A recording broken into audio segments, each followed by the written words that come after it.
नमस्कार, आपके साथ मैं हूं विद्यानाथ झा। रात के 10 बजने वाले हैं। शुरू हो चुका है आपका फेवरेट, आपका नंबर 1 शो संकल्प। क्योंकि रात के जब 10 बजते हैं आप नव भारत पर संकल्प देखते हैं। तो संकल्प में आज आपके लिए क्या क्या है, आइए जल्दी से देख लेते हैं। स्टोरी नंबर 1 आप क्या देखने वाले हैं। यह है पहली खबर। आपको दिखाऊंगा आतंक को लेकर पाकिस्तान के घड़ियाली आंसू की पोल फिर से खुल गई है। शोएब अख्तर के भाई के जनाजे में कौन कौन से आतंकी पहुंचे, संकल्प की पहली स्टोरी डिटेल में आपको दिखाऊंगा। आज की दूसरी खबर स्टोरी नंबर 2 आपके लिए क्या है, आइए दिखाते हैं। यह है दूसरी खबर जो आप देखने वाले हैं।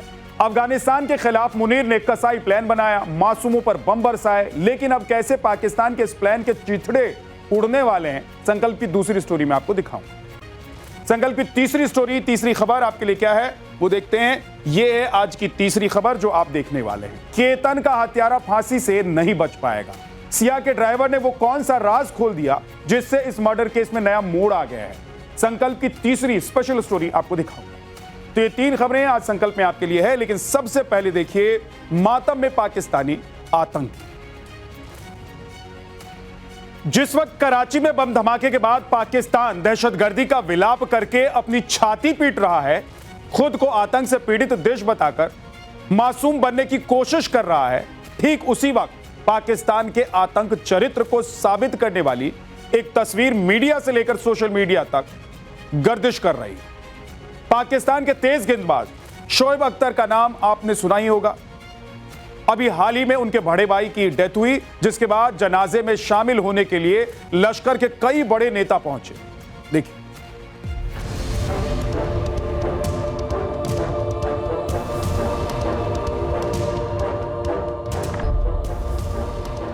शोएब अख्तर, जिसे दुनिया रावलपिंडी एक्सप्रेस के नाम से भी जानती है, एक जमाने में इनकी गेंदों का खौफ था। बल्लेबाज बचते नजर आते थे। लेकिन ये जो तस्वीरें आपको दिख रही हैं, उसके बाद एक बार फिर शोएब अख्तर चर्चा में आ गए हैं। तस्वीरें शोएब के बड़े भाई के जनाजे की हैं और जो शोएब के साथ गले मिल रहा है, जो साथ में खड़ा दिख रहा है, वो लश्कर का आतंकी कमांडर है। वैसे भी पाकिस्तान वो मुल्क है जहां आतंकियों को उलेमा का दर्जा दिया जाता है। बड़े बड़े सियासतदान से लेकर मुनीर ब्रिगेड तक सब खातिरदारी में लगे रहते हैं। ऑपरेशन सिंदूर के बाद की ये तस्वीरें भी खूब चर्चा में आई थीं, जिसमें आतंकियों के जनाजे में पाकिस्तानी आर्मी के बड़े अफसर शामिल हुए थे। और अब शोएब अख्तर के साथ गले मिलने के बाद सवाल पूछा जा रहा है कि भला पूर्व क्रिकेटर का आतंकी कनेक्शन क्या है। पाकिस्तान से आतंक प्रेम वाले चरित्र को पूरी दुनिया जानती है, लेकिन क्रिकेटर के कनेक्शन पर सवाल उठ रहा है कि ये रिश्ता क्या कहलाता है। अब जरा इस बात को समझिए कि पाकिस्तान में चल क्या रहा है। आखिर क्यों आतंकी घोषित लोगों को इतनी इज्जत दी जाती है। सीधा सा जवाब यह है कि जब से मुल्ला मुनीर को फील्ड मार्शल बनाया गया है, तब से वो आतंकियों के सबसे बड़े पोस्टर बॉय के तौर पर उभर गया है। शुक्र है कि पाकिस्तान कहीं तो अव्वल दर्जे पर है, वरना गरीबी, कंगाली, फटेहाली, कर्ज, इन सब के अलावा कहां ही कुछ सुनने को मिलता है। लेकिन टेरर इंडस्ट्री के मामले में पाकिस्तान हमेशा से तरक्की की कहानियां लिखता रहा है। और ऐसा नहीं है, अपने पाले सांप का शिकार वो खुद नहीं होता है। आलम यह है कि 2025 में पाकिस्तान में आतंकी घटनाओं के कारण होने वाली मौतों में 6% की बढ़ोतरी दर्ज की गई है।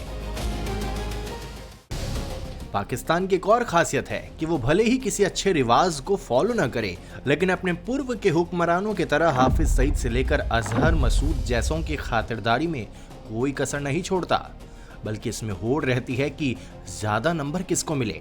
आलम यह है कि पाकिस्तान में सेलिब्रिटी फेस भी बाद में कट्टर सोच का शिकार हो जाते हैं। पाकिस्तान अक्सर अपनी छाती पीटता रहता है कि अफगानिस्तान और भारत उसके मुल्क में आतंकी हमले करवाता है, लेकिन हर बार अपनी ही चाल में मुनीर फंसकर एक्सपोज हो जाता है। इस बार फिर से पाकिस्तान के आतंकी सोच का सबूत दुनिया ने देख लिया है। Bureau report, times now Bharat. Munir पहले अपनी नाकामियों से आवाम का ध्यान भटकाने के लिए फॉल्स फ्लैग ऑपरेशन करता है। इसके बाद आतंकी हमलों का रोना रोता है और फिर निहत्थे लोगों पर बम बरसाता है, मिसाइल गिराता है। पाकिस्तान ने इसे रेगुलर प्रैक्टिस भी बना लिया है।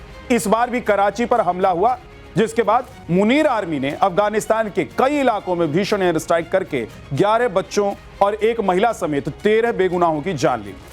सवाल यही है कि इन हमलों के बाद अब तालिबान का रिएक्शन क्या होगा। देखिए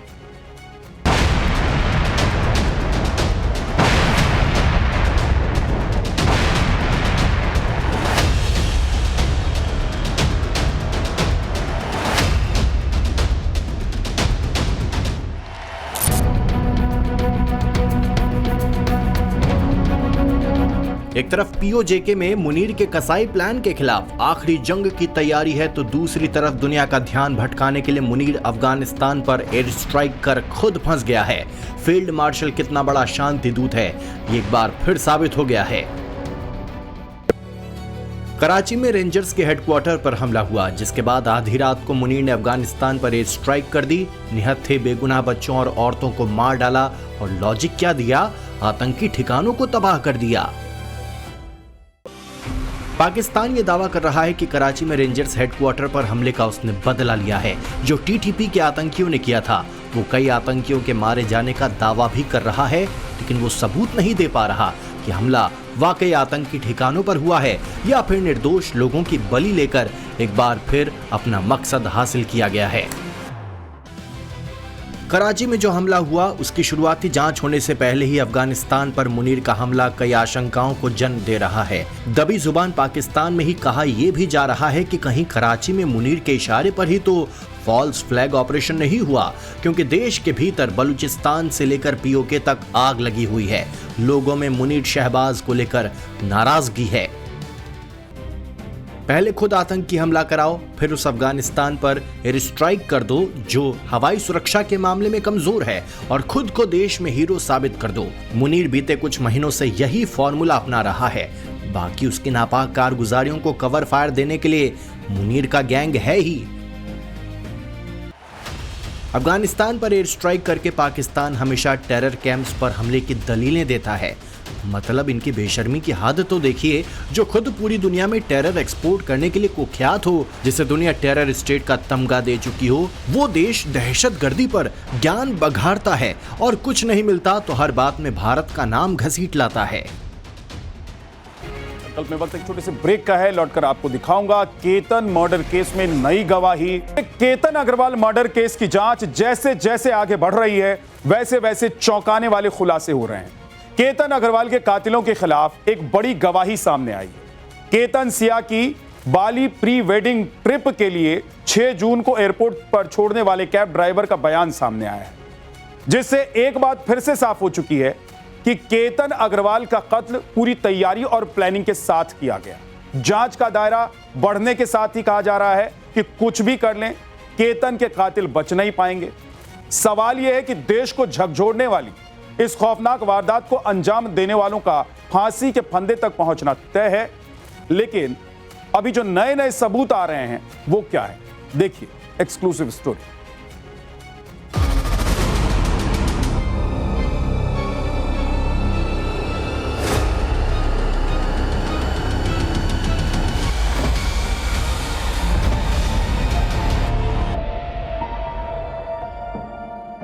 पुणे से करीब 50 किलोमीटर के फासले पर यह वही लोहागढ़ किला है जिसकी दीवारें उस कत्ल की गवाह हैं जिसने देश को झकझोर कर रख दिया। इन ऊंची पहाड़ियों के साए तले केतन की चीखें अब भी अपने लिए इंसाफ की मांग कर रही हैं और पूछ रही हैं कि आखिर उसका गुनाह क्या था जो इश्क में फरेब की इतनी खौफनाक सजा मिली। इश्क के लिए मौत की खाई में धक्का देने वाली 20 साल की सिया ने जो किया वो डरावना है, लेकिन वारदात के करीब 2 हफ्ते बाद भी सवाल बाकी है कि 6 जून को ऐसा क्या हुआ था जिसने एक घर के चिराग को बुझाने के लिए पूरी साजिश तैयार कर ली थी। इसी का जवाब भी सामने आ चुका है, खुद सुनिए। मॅडम, मी त्यांना पिकअप केलं बिबेवाडीमधनं। मला बुकिंग भेटली होती निळकंठ ट्रॅव्हल्समधनं। मग त्यांनी पिकअप केल्यानंतर रिया गाडीत बसत नव्हती, त्याच्या भावानं सोहेलनं तिला दंडाला धरून गाडीमध्ये बसवलं। बसवल्यानंतर मी लगेच टाकलो आणि मला रियाच्या आई वडिलांनी म्हणले की सावकाश जावा। मी नंतर सावकाश गाडी नेली। मग ते औंधवरनं येत होतो, मग औंधला त्यांनी गाडी थांबवली आणि ते सोहेल म्हणला की मला गाणे लावायचे, भैया गाणे लावून द्या। मग मी गाणे लावून दिले त्यांना। ते पुढे येऊन बसला, मागे बसला होता। ये उस कैब ड्राइवर की गवाही है जो सिया और साहिल को 6 जून को एयरपोर्ट छोड़ने गया था। ड्राइवर के मुताबिक सिया शुरुआत में ही गाड़ी में बैठने को तैयार नहीं थी, जिसके बाद उसके भाई साहिल ने जबरदस्ती उसका हाथ पकड़कर उसे गाड़ी में बिठाया। इस दौरान दोनों की काफी तीखी बहस भी हुई, लेकिन ड्राइवर ने आगे जो खुलासा किया वो और भी चौंकाने वाला था। नंतर मी लोड्यात गेल्यानंतर ते म्हणले की तुम्ही खाली थांबा, आम्ही वरी जाऊन येतो 10-15 मिनिट. मग ते 15 मिनिट वरी गेले. नंतर 6 पॅसेंजर खाली आले, 4 पॅसेंजर गाडीमध्ये बसले आणि तिथनं निघालो. मी फूड मॉलला गेलो. फूड मॉलला गेल्यानंतर मी 10 मिनिट गाडीमध्ये बसलो होतो. ते सगळेजण उतरून चहा प्यायला गेले होते.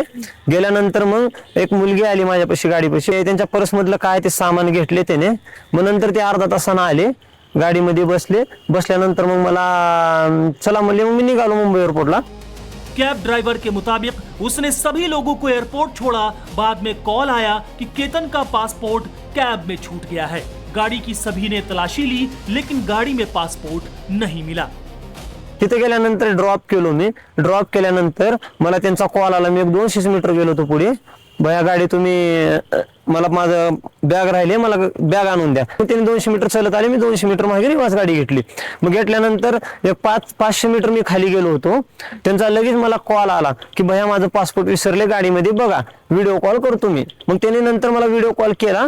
व्हिडिओ कॉल केल्यानंतर मग मी त्यांना दाखवलं. ते म्हणले की भैया तुम्ही एअरपोर्टला या आणि मला मध्ये येऊन दाखवा. मग मी पार्किंगला गेलो. ते 2 जण आले होते मुलं. कैब ड्राइवर ने एक और चौंकाने वाला खुलासा किया.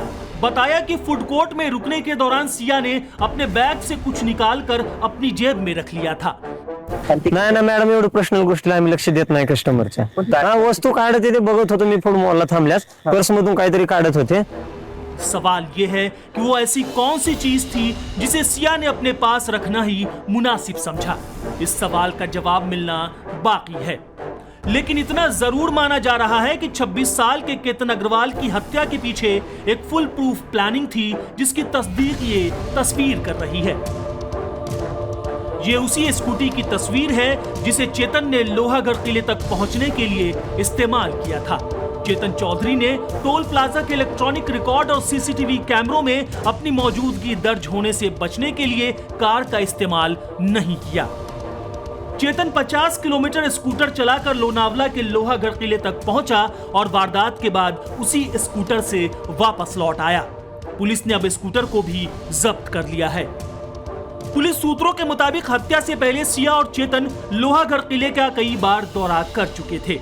इन दौरों का मकसद वारदात के लिए सही जगह चुनना और पूरी योजना की रिहर्सल करना था. केतन की हत्या के लिए तारीख भी सोच समझकर चुनी गई.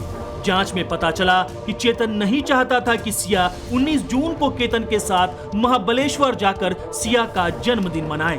18 जून यानी वारदात वाले दिन प्री वेडिंग शूटिंग के बहाने सिया केतन को दोबारा लोहागढ़ किले बुलाती है और करीब 800 मीटर की ऊंचाई से अपने बॉयफ्रेंड चेतन के साथ मिलकर केतन को खाई में धक्का मार देती है.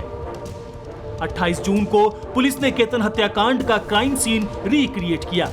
इसके लिए सिया और चेतन को लोहागढ़ के उसी स्पॉट पर ले जाया गया जहां 18 जून को केतन को धक्का देकर उसका कत्ल किया गया था. क्राइम सीन रिक्रिएशन के बाद वहां मौजूद मीडिया ने सिया से सवाल पूछा, लेकिन उसने कोई जवाब नहीं दिया. आपने क्यों मारा? सिया आपने क्यों मारा? सिया आपने केतन को क्यों मारा? सिया क्यों मारा? सिया आपने क्यों मारा? चेतन ने कौन मारा? आप मारी कि चेतन ने मारा केतन को? पुलिस की जांच के मुताबिक आरोपी चेतन चौधरी का जोधपुर कनेक्शन भी सामने आया है. चेतन चौधरी मूल रूप से जोधपुर के बिलाड़ा कस्बे के पलासनी गांव का निवासी है, लेकिन वो अपने परिवार के साथ पुणे में रहता है, जहां उसके पिता की किराना और ड्राई फ्रूट्स की दुकान है. चेतन के ताऊ के मुताबिक उन्हें वारदात का पता अखबार से चला. छोटे भाई का लड़का. अच्छा, वहाँ पुणे में क्या करता है? पुणे में अपना सेल्फ बिजनेस ही है छोटा मोटा. अच्छा, ये घटना हुई क्या हुई बताओ. मेरे को इस घटना के बारे में पहले कोई मालूम नहीं था, ये अखबार में आया जब भी मालूम पड़ा. अच्छा, ये चेतन कब आया था गांव लास्ट में? चेतन करीब 1.5 साल में नहीं आया अभी गांव में. गई साल गर्मी में शादी वगैरह थी तो भी उनके बाबूलाल के परिवार से कोई नहीं है, क्योंकि धंधे में आदमी कम है. सूत्रों के मुताबिक दिसंबर 2025 में चेतन अपनी गर्लफ्रेंड सिया को जोधपुर घुमाने ले गया था. चेतन और सिया जोधपुर के 5 स्टार होटल में 2 दिन साथ रहे थे, जहां दोनों ने मेहरानगढ़ किले सहित कई पर्यटन स्थलों का दौरा किया. 1 महीने पहले दोनों उदयपुर भी गए थे, जहां सिया की डेस्टिनेशन वेडिंग की योजना थी. 18 जून को केतन की हत्या से 6 दिन के अंदर पुलिस ने आरोपी सिया और चेतन को अरेस्ट कर लिया। जांच के दौरान दोनों आरोपी एक दूसरे को मास्टरमाइंड बता रहे हैं। पुलिस दोनों को आमने सामने बिठाकर पूछताछ भी कर चुकी है। सिया और चेतन को आज पुणे पुलिस ने कोर्ट में पेश किया। हमारी तरफ से कहना ऐसा था, आज तक सिया ने पूरी तरीके से पुलिस को कोऑपरेट किया है, इसलिए फर्दर पुलिस कस्टडी रिमांड की जरूरत नहीं है। लेकिन कोर्ट ने दोनों तरफ की दलीलें सुन के वो पुलिस कस्टडी रिमांड एक्सटेंड की है 5 तारीख। पुलिस ने कोर्ट में दलील दी कि मामले में कई बिंदुओं पर जांच बाकी है, लिहाजा 7 दिन और रिमांड बढ़ा दी जाए। कोर्ट ने दोनों पक्षों की दलीलें सुनने के बाद 5 दिन यानी 3 जुलाई तक चेतन और सिया को पुलिस कस्टडी में भेज दिया है। एक तरफ पुलिस केतन हत्याकांड की जांच में जुटी है, वहीं दूसरी तरफ केतन को इंसाफ दिलाने की मांग भी तेज हो गई है। केतन के परिवार और लोग सड़कों पर उतर रहे हैं। जस्टिस फॉर केतन अग्रवाल का बैनर लिए उन्हीं के सोसाइटी में कैंडल मार्च निकाला गया, जिसमें सोसाइटी के सैकड़ों लोग शामिल हुए। इस कैंडल मार्च में अग्रवाल परिवार भी शामिल हुआ। की दरख्वास्त है सरकार से भी और जिससे भी न्याय पाने लगे कि केतन को न्याय मिले, जितना हो सके उसको न्याय मिले, क्योंकि क्या जो हो गया अभी हो गया है, लेकिन न्याय उसको मिलना बहुत जरूरी है। इसका असर समाज पे बहुत गलत पड़ेगा। न्याय मिलना चाहिए और क्या, हम तो यही सोचते हैं कैसे भी हो उसको अच्छे से न्याय मिले, जो भी हो सब सामने आए, जो भी हो। केतन हत्याकांड में अब जो खुलासे हो रहे हैं उसने खाकी से लेकर कानून तक को सन्न कर दिया है। रोंगटे खड़े कर देने वाली बात यह है कि मंगेतर केतन को मौत के घाट उतारने वाली सिया और उसके बॉयफ्रेंड के चेहरे पर पछतावे की एक शिकन तक नहीं है। जेल की सलाखों के पीछे भी दोनों के हौसले बुलंद हैं। इस खौफनाक साजिश से खुद सिया के घर वाले भी हैरान हैं। जो परिवार कल तक शादी के जश्न की तैयारियों में डूबा था, उसे आज भी यकीन नहीं हो रहा कि सगाई से इतनी खुश दिखने वाली सिया इतनी बड़ी मास्टरमाइंड निकलेगी। Bureau report, times now Navbharat. तो संकल्प में आज इतना ही। कल फिर आपसे मुलाकात होगी, तब तक आप अपना ख्याल रखिए। नमस्कार।